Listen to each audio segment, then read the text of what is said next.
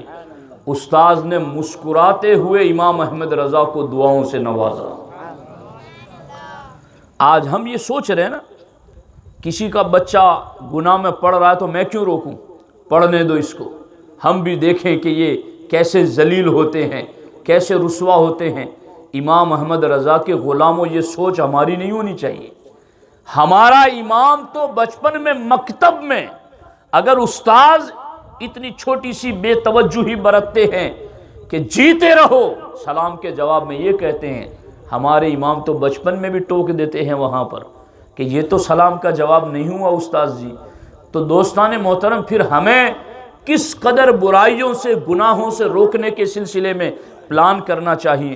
الحمدللہ آج ہمارے علماء نے، حالانکہ آج نوری تربیتی سینٹر جمبوسر میں بھی میرا بیان تھا، لیکن ہمارے مولانا جابر، مولانا محی الدین صاحب، مولانا آصف صاحب، ان لوگوں کا اصرار تھا کہ نہیں آپ نے ڈابا آنا ہے، تو پھر میں نے وہاں اپنی جگہ مولانا مبارک صاحب کو بیان کے لیے بھیجا اور میں خود یہاں آیا، بس ان لوگوں کے اس جذبہ اصلاح کی قدر کرتے ہوئے۔ اور مجھے یہ بھی پتہ چلا کہ الحمدللہ ہمارے نوجوانوں نے یہ مائک دین کی دعوت و تبلیغ کے لیے خریدا ہے، تو آج امام احمد رضا کے جشن کے موقع پر اس کا بھی اوپننگ اور اس کی بھی شروعات ہوئی۔ تو الحمدللہ یہ سارے کے سارے لوگ برائیوں کو روکنے میں اور نیکی کا حکم دینے کے اجر میں برابر برابر کے شریک ہیں۔ یاد رکھنا، اب میں اعلیٰ حضرت کی زندگی کا بچپن کا سنایا میں نے، اب آخری سال کا سنا دیتا ہوں اور پھر گفتگو ختم کر دیتا ہوں۔ آخری سال کا، ہجری سن 1340 میں آپ کا وصال ہوا، 1339 کی بات کر رہا ہوں میں آپ کے سامنے۔ سرکار اعلیٰ حضرت، مسئلہ سن لیجئے پہلے، اگر کوئی شخص بیمار ہیں اور بیماری کی وجہ سے وہ روزہ رکھنے کی طاقت نہیں رکھتا ہے تو شریعت کی اجازت ہے کہ وہ روزہ بعد میں قضا کر لے۔ اور اگر کوئی شخص شیخ فانی ہے، یعنی اتنا بوڑھا ہو چکا ہے کہ اب بڑھاپے کی وجہ سے اس کے جسم میں طاقت آنے کی کوئی امید نہیں ہے، ایسے شخص کو شیخ فانی کہتے ہیں۔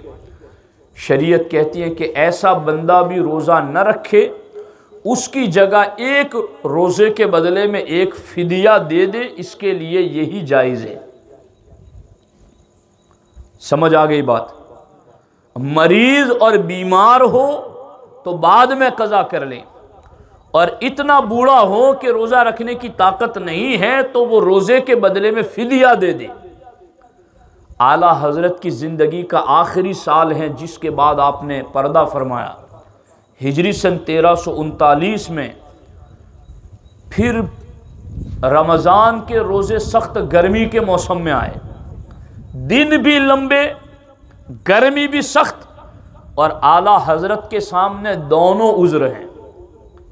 آپ شیخ فانی بھی ہیں اور آپ مریض اور بیمار بھی ہیں۔ شریعت دونوں طرف اجازت دیتی ہے کہ بیماری کی وجہ سے روزہ بعد میں قضا کر لے، اور شیخ فانی ہونے کی وجہ سے روزے کی جگہ فدیہ ادا کر لے۔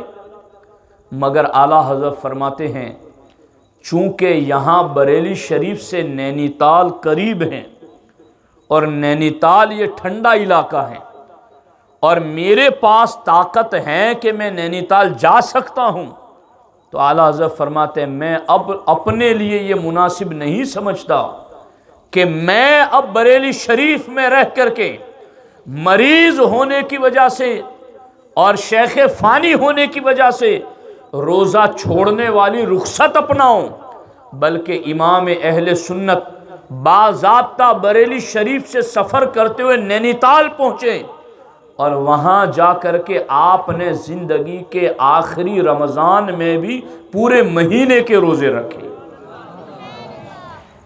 غور کیجئے آپ یہ چیز، توجہ دیجئے اس پر۔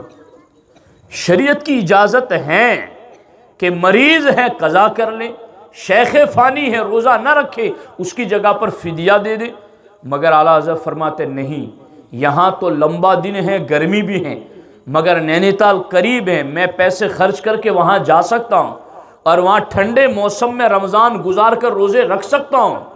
تو آپ نے زندگی کے آخری رمضان میں بھی شیخ فانی اور مریض ہونے کے باوجود بھی پورے رمضان کے روزے رکھے، ایک تو بچپن کا روزہ اور ایک 55 کا روزہ۔ 65 سال سے زیادہ کی عمر تھی آپ کی، مگر یہ چیزیں بتا رہی ہیں ہمیں کہ بندہ اگر دل و دماغ میں یہ تصور رکھے کہ رب مجھے دیکھ رہا ہے اور مجھے اس رب کی بارگاہ میں جواب دینا ہے تو ہر گناہ سے بچنا بندے کے لیے آسان ہو جائیں۔ دوستان محترم، اس لیے میری آپ سے درخواست ہے اس تصور کو بار بار ذہنوں میں لائیں، چونکہ یہ آسان بات نہیں ہے، عمریں گزر جاتی ہے نا لمبی، تو اللہ یاد ہی کہاں آتا ہے، اللہ یاد ہی کہاں آتا ہے، تو اس کی پریکٹس کرنی پڑے گی۔ اگر آپ کا دوست کسی بدی کی طرف جا رہا ہے، فوراً آپ اس کو یاد دلائیں اللہ دیکھ رہا ہے۔ آپ کی بیوی، آپ کے بچے کسی گناہ کی طرف جا رہے ہیں، ان کو فوراً یاد دلاؤ اللہ دیکھ رہا ہے۔ عورتیں، آپ کا بیٹا، آپ کا شوہر گناہ کی طرف جا رہا ہے، فوراً یاد دلاؤ اللہ دیکھ رہا ہے۔ یہ لفظ اتنا بچوں کے سامنے اور میاں بیوی گھر میں اتنی بار بولو اور اتنی تکرار کرو اس لفظ کی کہ ہر مومن اور مومنہ کے دل و دماغ میں یہ بات جم جائے کہ اللہ ہمیں دیکھ رہا ہے۔ اگر یہ تصور ہم نے جما دیا تو انشاءاللہ گناہ سے بچیں گے بھی، اوروں کو بھی بچائیں گے۔ اللہ کریم کی بارگاہ میں دعا ہے، رب ذوالجلال ہم سب کو امام اہل سنت کی پاکیزہ سیرت پر عمل کی توفیق عطا فرمائے۔ السلام علیکم ورحمۃ اللہ وبرکاتہ۔ اور ایک خاص بات یہ بھی میں مبارکباد بھی دوں گا ہمارے ساتھیوں کو، اور یہاں ڈابا کے ہمارے نوجوان ساتھیوں کو، خواتین کو بھی، کہ الحمدللہ ہر جمعہ کو عالمی تحریک سنی دعوت اسلامی کی جانب سے عورتوں کا سنی اجتماع ڈابا میں ہو رہا ہے، اور الحمدللہ بڑی خوشی کی بات ہے کہ ہر جمعہ کو تقریباً 200 کے قریب عورتیں اجتماع میں شریک ہوتی ہیں۔ میں ان تمام عورتوں کا، ماں بہنوں کا شکر گزار ہوں کہ وہ اپنا وقت نکال کر آتی ہیں اور اجتماع میں آ کر کے دین کی تعلیم سنتی ہیں۔ میرے ساتھیوں اور بزرگوں، اصل میں ہم مسلمانوں کی بیماریوں میں سب سے بڑی بیماری جہالت ہے۔ جہالت اندھیرا ہے اور علم روشنی ہے۔ اندھیرے میں آدمی چلتا ہے تو اس کا پاؤں کیچڑ میں بھی پڑتا ہے، اونچ نیچ میں ٹھوکر بھی لگتی ہیں، لیکن جہاں اندھیرے میں ٹھوکریں لگتی ہیں، قدم کیچڑ میں پڑتا، اگر وہاں کوئی بلب لگا دیتا ہے تو اب آدمی سنبھل کے چلتا ہے۔ اب اس کا پاؤں کیچڑ میں نہیں پڑتا، گندگی میں نہیں پڑتا، ٹھوکر نہیں لگتی، چونکہ وہاں روشنی ہو گئی ہے۔ ہمارے معاشرے میں جتنے بھی گناہ ہو رہے ہیں ان سب کی وجہ جہالت کا اندھیرا ہے۔ اس اندھیرے میں لوگ ڈاواں ڈول ہیں اور ادھر ادھر پاؤں پھسل رہے ہیں، گندگیوں میں پاؤں پڑ رہے ہیں، لیکن انشاءاللہ یہ علم دین کا چراغ ہم نے روشن کیا ہے کہ عورتوں کے لیے باضابطہ سنی اجتماع کا انتظام ہر جمعہ کو الحمدللہ عورتیں آتی ہیں، اور میں یہ سمجھتا ہوں یہ سلسلہ اللہ جاری رکھے۔ اور عورتوں کو بھی میں اس بات کی تاکید کروں گا کہ آپ خود تو آتی ہیں، مگر ایک وقت ایسا ہو کہ آج 200 ہیں، آئندہ جمعہ کو 300 ہوں، 400 500، ایسا وقت آئیں کہ جگہ تنگ پڑ جائیں، ہمیں مدرسے سے باہر اجتماع کرنا پڑے اور عورتیں اتنی تعداد میں آئیں۔ انشاءاللہ ہر جمعہ کو ہفتے میں صرف 1 گھنٹہ اگر ہماری عورتیں دھیان سے، توجہ سے دین کی باتیں سنیں گی تو انشاءاللہ وہ دن قریب ہیں کہ پھر علم کا نور پھیلے گا، جہالت کا اندھیرا دور ہو جائے گا، ہر گناہ سے بچنا آسان ہو جائے گا۔